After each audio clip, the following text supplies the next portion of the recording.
Hi TransByDef. This is the 6th time I've recorded this. The topic this week is what does it feel like to be trans? What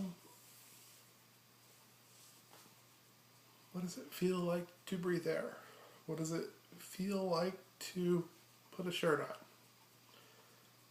on? What does it feel like to be tall or short or fat or skinny? Not sure that that's really a feeling. But I can tell you some characteristics of what it felt like for me to be me.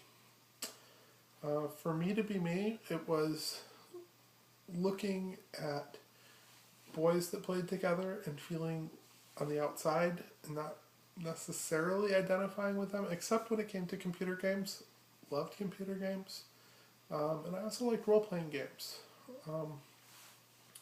But I was usually left out. I usually wasn't even invited when many of my friends were doing role-playing games.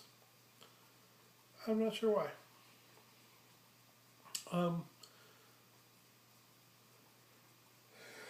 And then on the other side, it was looking in, wanting to be in the group with the girls and not being able to be. Not just my sister with her friends, but other girls around the neighborhood that I grew up in. I was outright excluded from anything that they did. And, I guess that's fine. They sure didn't want me there. Kind of felt like nobody wanted me there. And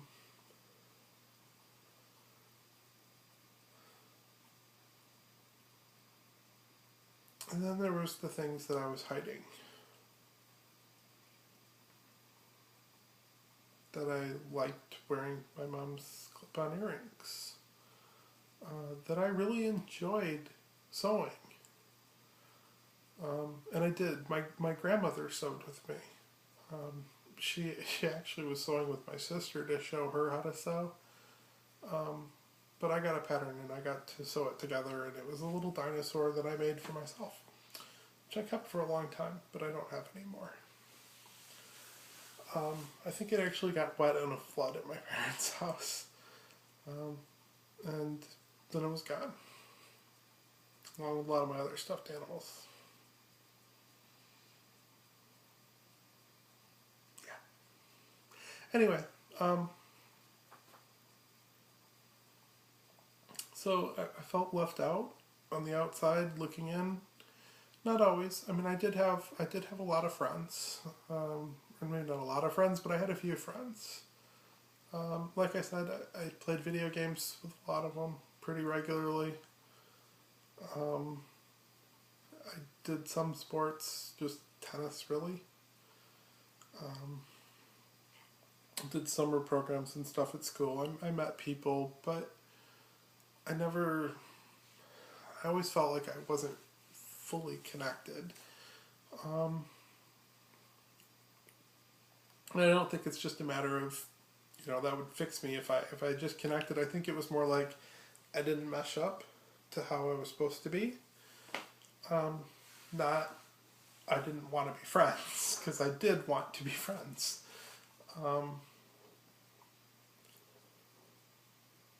Yeah, I just always feeling just a little bit on the outside. And then, as I got older,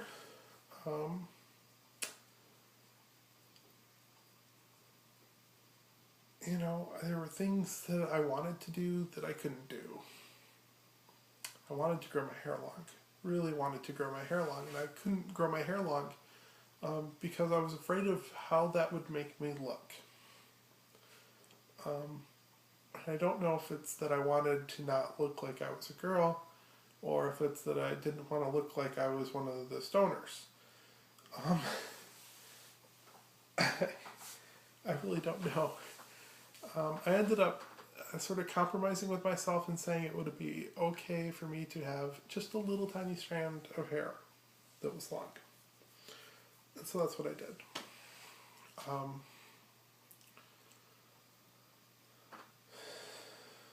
Then time went on, and I got engaged. And right after I got engaged, I got outed because I had clothes that I had left behind. And somebody found the clothes. Somebody else in my family found the clothes. And I was confronted about it, and I came clean with my fiance at the time, clean with my parents, as clean as I could identify. Because at that point, I didn't really know what it was that I felt. I just, if there had been a program, and somebody had shown me what a trans person was, and they showed me in a way that it wasn't a freak, because I wasn't a freak. I knew I wasn't a freak. I was just a girl who was born with a boy body.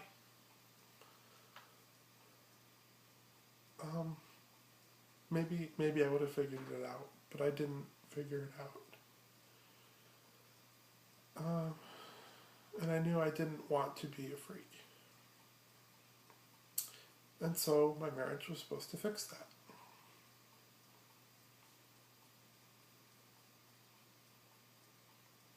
Didn't fix it. As the marriage went on, it wasn't long.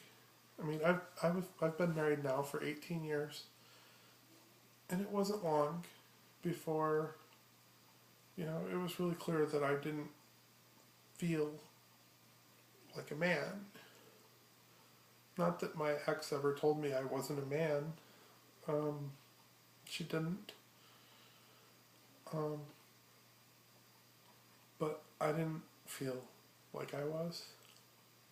I wasn't interested intimately in the things that men are normally interested in. I was interested in the things that a woman being with a woman would be interested in.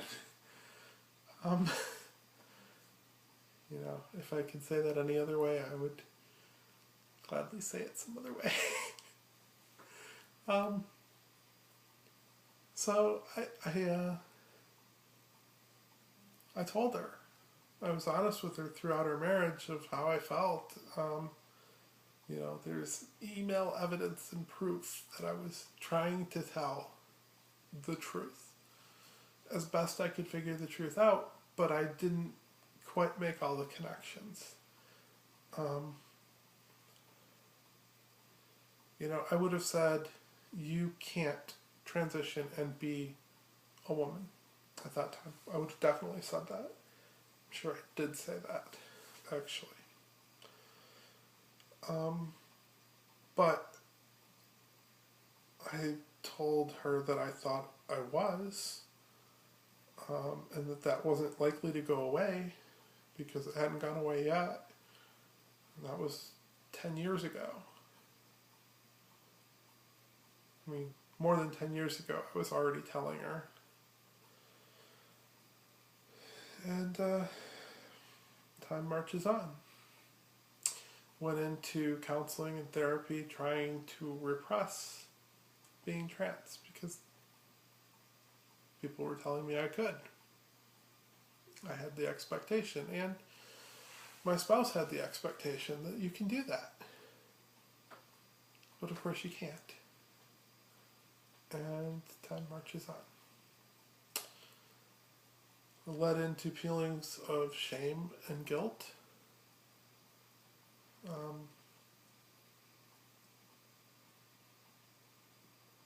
Shame because you can't transfer the guilt or change because you just can't. And then, guilt. Just overwhelming guilt.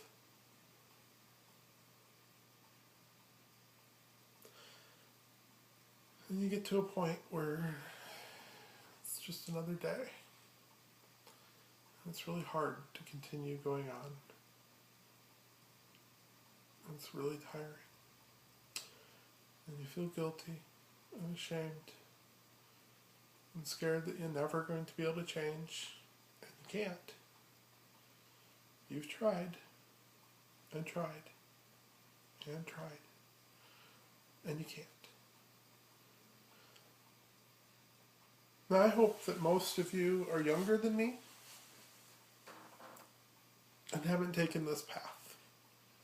The path that I took. Because at that point, you get to this point where there's so much shame and so much guilt and so many people that are going to be hurt by this, and you know where it's going, and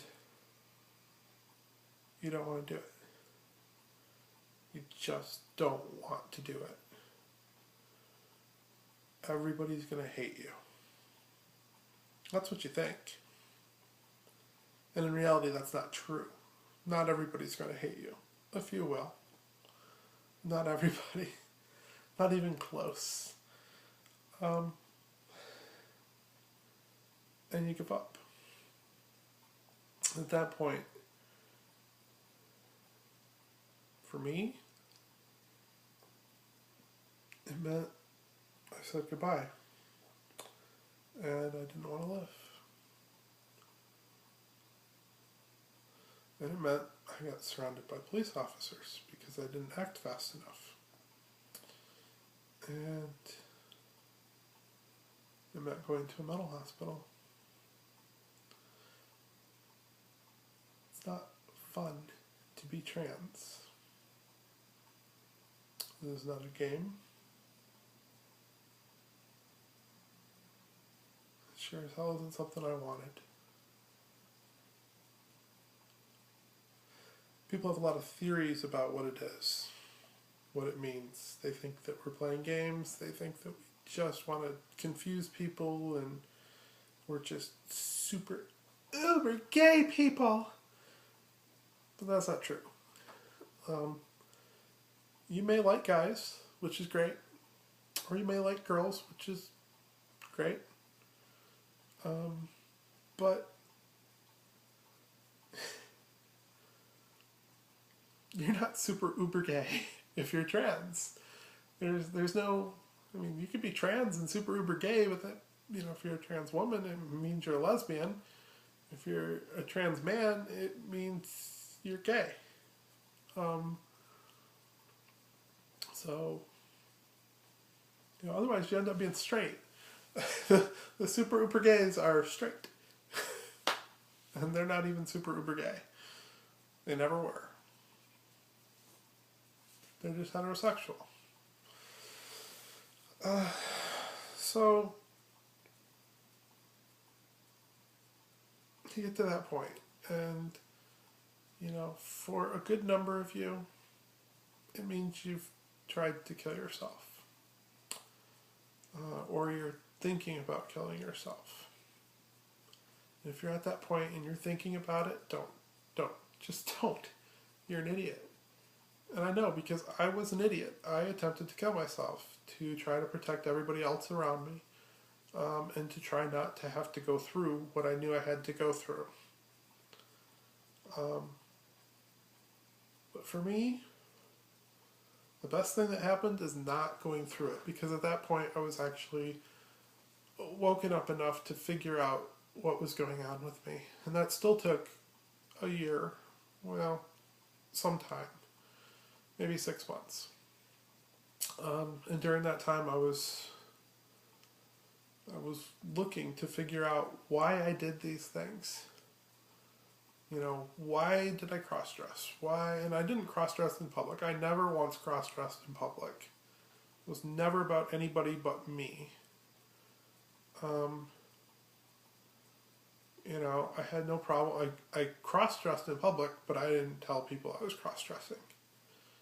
It was underneath my clothes. So,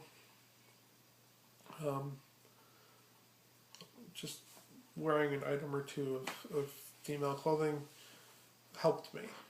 And I didn't know why. I figure it kind of grounded me. Looking back, it probably kind of grounded me. Other people thought it was a fetish. That's where others went.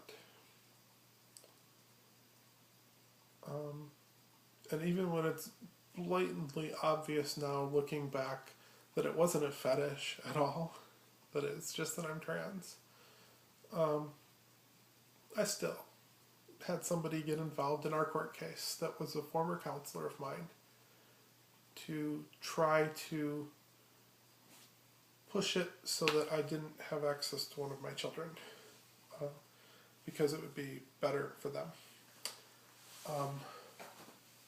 And they made a lot of accusations against me that weren't true, including diagnosing me. This is a former counselor of mine who had no right in my case to do it. He's still working with my ex-spouse, but that didn't give him a right to go and talk about me. He revealed my confidential information without my authorization into that court case. And eventually we'll end up me filing a complaint because it's inexcusable and very unprofessional. We'll see what happens. And that's new. That's from April. And I've talked to people and it will happen.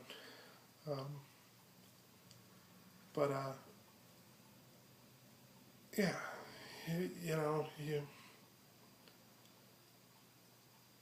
you get to the point that where you start to figure it out. You start connecting up the dots. Even the dots that I had connected before and then I threw away, you turn that back over again and it's, well, is it this? If I'm being really honest, yeah, it is this.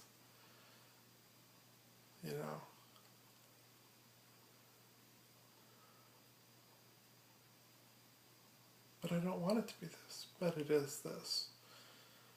So you go back and forth in your life. You've got this period where you don't fit in. You've got probably a period of time where, you don't want to accept it. So it's a period of time where you just kind of hate yourself.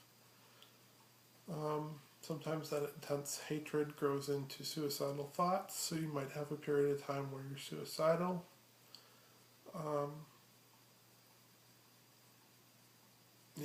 There's so many things that are going to happen if you're trans. And then you finally get to this point where you've accepted yourself and you're transitioning and you're becoming the person that you are, and you actually feel pretty good about being the person that you are, which is really cool. By the way, it is really cool to be yourself. If you aren't there yet, there are good things that happen. It does get better. It's okay. But then you turn into this neurotic bitch, for the lack of a better term. Where you sit there and you look in a mirror and it's like, oh, I got just a little bit of, I can almost see a shadow. I need to shave again, and you shave. One of my friends called it the bloodletting ritual, because she would shave with a straight edge and shave it very, very, very, very close, to the point where she actually ended up bleeding quite a bit, and it was almost like a suicide attempt. But she wasn't trying to commit suicide at all. Anyway, I am running out of time.